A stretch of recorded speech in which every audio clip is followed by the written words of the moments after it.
Welcome back to another session of online teaching. In this session, we are going to discuss about a very important aspect, namely double fertilization. This is very important as far as the improvement in the number of plants through sexual method, as well as the nature will be blessed with so many plant species. Let's see how this happens, though there will be some hindrance for this too. Let's study what exactly and how exactly this happens. In this session, you will be able to define all the technical words that you come across, understand the structure of embryo sac, that is a 7-celled 8-nucleate structure, and then you also able to appreciate the double fertilization, the steps involved in that, and finally the fruit and seed formation. Let's start with inbreeding. What is inbreeding? The fertilization, if it occurs within a single plant, then it's called inbreeding. Though this helps in majority of the plants, as this process keeps on happening in generation after generation, there will be something called inbreeding depression. The inbreeding depression will be taking place or happening because of the same genome continuously downloading from generation to generation. So majority of the plants, even though they are bisexual, the autogamy, auto self, gamy fusion, self-fertilization, and geitonogamy results in inbreeding. As I said, the major disadvantage of self-fertilization is the progeny gets weaker and weaker and causes decreased fitness in population. And this is called inbreeding depression. To avoid this, plants encourage or create their own devices to discourage the self-fertilization. Let's see what are those. And the other one is outbreeding. The fertilization occurs between two different plants of the same species, then it's called outbreeding.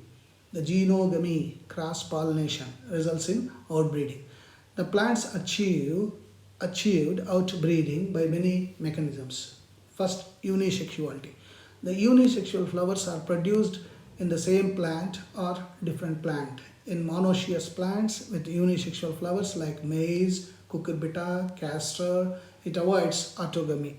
Whereas in dioecious plants like papaya, mulberry, it results in xenogamy. What are the hindrances? First one is incompatibility or self-sterility. In this, pollen of the flower has no fertilizing effect on stigma of the same flower. It is because of different chemical secretions. Example, passiflora, potato. Second, dichogamy. In this, male and female sex organs mature at different times. So when androecium is ready, gynoecium is not ready. When gynoecium is matured, androecium is not ready. Hence, there will be no fertilization. Example, China rose, lady's finger, jasmine, custard apple. Third, hercogamy. The anther and stigma are placed at different positions so that pollens are unable to reach the stigma of the same flower because of the height determines. Now, how do you do artificial hybridization? Pollinating the pollen grains of one flower to the other flower of different plants of same species is called artificial hybridization. Why are you calling this as artificial? Since it is created by us. It's one of the major approaches for crop improvement program. In this method, desired pollen grains are collected and used for pollination. The stigma is protected from contamination with other pollen grains. It is achieved by either emasculation or bagging. What is emasculation? Masculine means male. Emasculation, removing the male part of it. It's the removal of anthers or stamens from flower bed before it matures.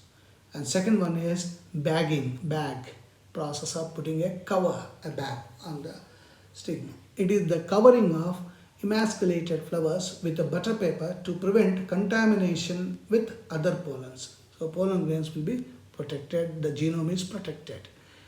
Now we study an all-important interaction called pollen-pistil interaction. It is the ability of the pistil to recognize the pollen of the same species. It undergoes post-pollination event that leads to fertilization. If wrong pollen grain, means other species, is landed on the stigma, pistil rejects by preventing pollen germination. So the pistil will not entertain the pollen grain to release pollen tube. The acceptance and rejection is mediated by the chemical component of pollen grain interacting with the pistil. Now, if the pollen grain falling on the stigma germinates and the pollen nuclei travel into the pollen tube, reach the ovary, then fertilization takes place. So fertilization in angiosperms is termed as double fertilization. And double fertilization consists of two things. Syngamy, first one, syngamy, and second one is triple fusion. So syngamy plus triple fusion is equal to double fertilization. As the pollen rays mature, usually containing one vegetative cell and generative cell, they develop into male gamete. In some plants, pollen grain sheds as two-cell condition. In this, generative cell divides into two male gametes as pollen tube forms. Look at the diagram. There is two nuclei being formed in the generative cell, and those two nuclei are entering into the pollen tube. So we call them as male nucleus 1 and male nucleus 2 for our understanding.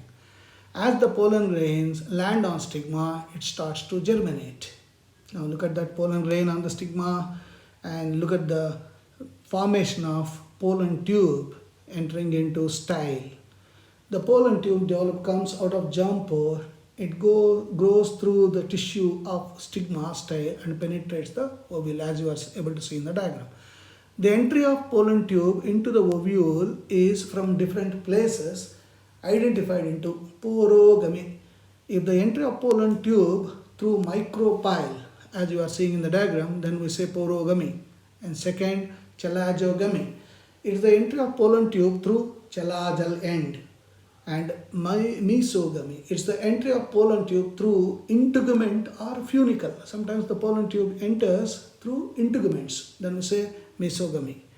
As pollen tube enters the ovule, the rupture, the tip of that gets ruptured and the embryo sac released into two male gametes. Look at that, the two male nucleus 1, male nucleus 2 entering it. And they are entering through the micropylar region.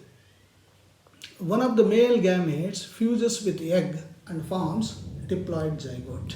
We call this as syngamy. So male nucleus 1 plus functional egg cell fuse together to form a diploid zygote. And this is referred as syngamy. We will name it as fertilization 1. The another male gamete that fuses with two polar nuclei, okay, and forms PN, primary endosperm nucleus. We call this as triple fusion because three nuclei are involved.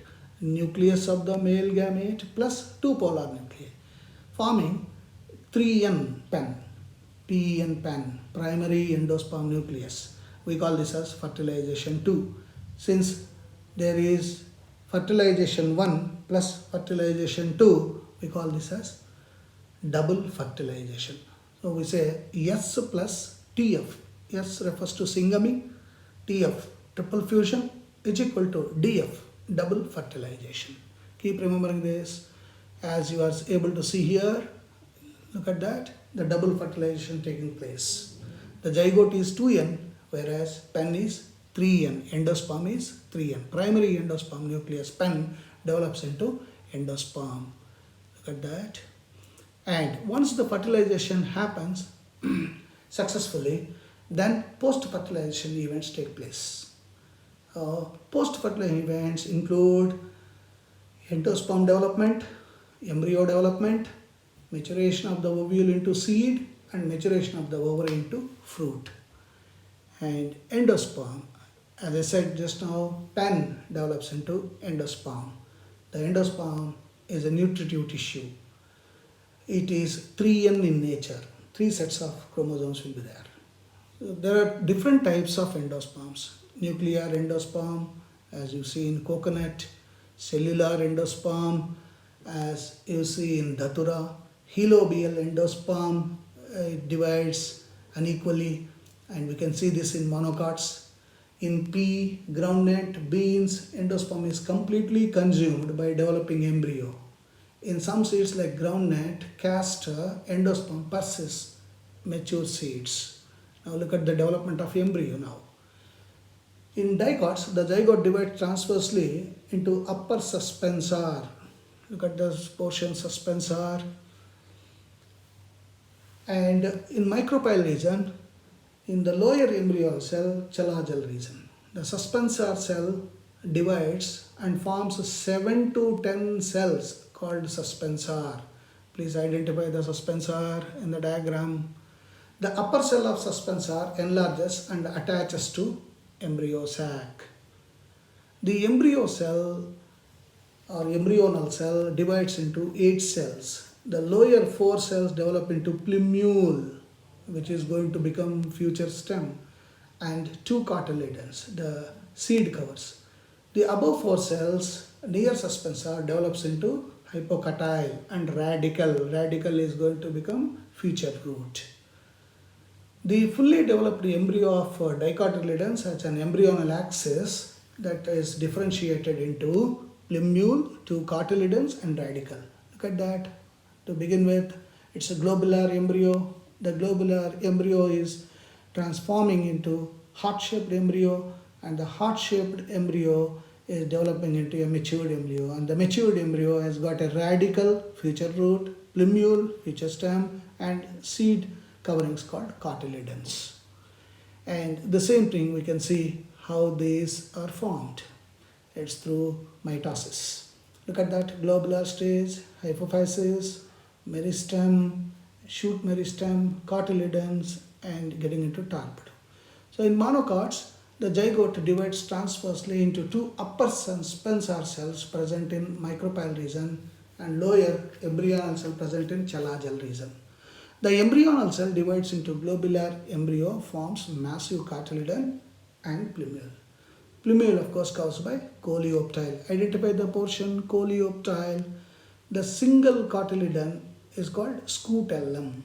At lower end of amino axis, radicle develops. As I said, radicle is going to become root. It's covered by a sheath called coleorhiza. And finally, the end product of sexual reproduction is seed. It is a developed ovule. So we define fruit as developed ovary and seed as developed ovule. And seed consists of seed coats, cotyledons, and embryonal axis. As you are able to see, the 2 portions, plumule, radicle, seed coat, and then epicotyle, hypocotyle. And when the seed develops, look at the formation of the new plant. The root system, primary root, secondary is going down into the soil. The plumule is developing into a stem. And when the seeds are formed, seeds will be having coverings. If there is 1 covering, then we say monocot. If there are 2 coverings, then in the seed, then we say dicot. So the cotyledons are swollen due to storage of reserve food. The seeds are albuminous or non-albuminous.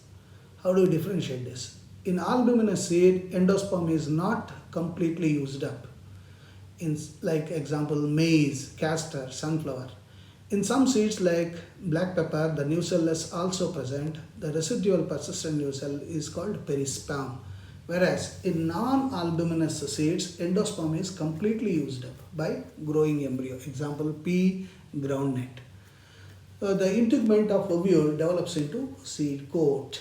The seeds dry up by losing water, and wherever favorable conditions, whenever they are available, the seed starts growing and start germinating. Now fruit, as I said, the developed ovary is called fruit, and the wall of the ovary develops into a fruit wall called pericarp. It surrounds the seed. In apple, strawberry, thalamus develops into fruit wall. Hence, these are called false fruits. Normally, you see, developed ovary is called fruit, but in the case of apple and strawberry, it is not the ovary, it is the thalamus that becomes a fruit. Hence, they are called false fruits. The fruits developed from unfertilized ovary are called parthenocarpic fruits. Already we discussed about the phenomena called parthenocarpy.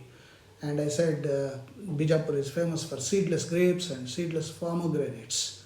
So parthenocarpy always results in the formation of seedless fruits. And finally, we come to another phenomenon called apomixis. Here, the seed developed without fertilization of ovule. The seed will be formed without fertilization. The fruit developed from unfertilized ovule is called apomixic fruits. The progeny of hybrids segregate their characters and do not maintain hybrid character generation after generation. Hence, the farmer should buy hybrid seeds every year. It makes them expensive.